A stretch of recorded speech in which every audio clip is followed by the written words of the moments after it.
Ito yung pinaka tagiliran ng bakod galing sa taas. Ito yung sa baba. Ito yung dinadaanan ng tubig. Yan, meron ng dalawang span. Dito ilalagay yung piggery. Dito maglalagay pa dito ng poste. Para hanggang dito yung slab. Dito na ilalagay yung patiner. Yan dito. Dito sa medyo taas, dito siguro ilalagay yung inahin. Dito yung patiner. Yan. Ari, dalawang ispa na, kompleto na, bibiga na lang ito. Biga.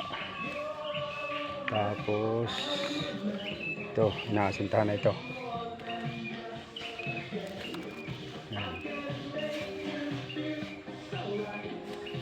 Pwede namang ang tampak niyan ipagkakuan hindi na pantay natin diyan. Lalagyan na natin ang kanal. Napakataas. Yan isang galaanom sa tubig yan eh. Ari na lang ang lalagyan ako halimbawa maglalagay ng pigre. Di ari na lang isla bang ari.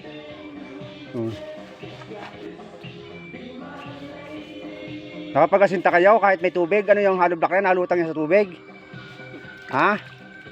Lutang yan. Nalutang yan sa tubig. Ano yan? May foam. Salvavida. Maganda pala yan. Kasi ang asinta pala naman ito, may foam pala ito. Para pag nabaha, naangat siya. Ayun, lupa pa nun. Lupa maiwanan. Ha? May iwanan ng lupa pag angat ng bakod. Iwan. Mahirap yung iyong yan. Makakabalis ka na naman tiyan. Mahirap yung iyong yan. May iwan ang lupa. Ano yung bakod lang na angat. Ang lupa iwan.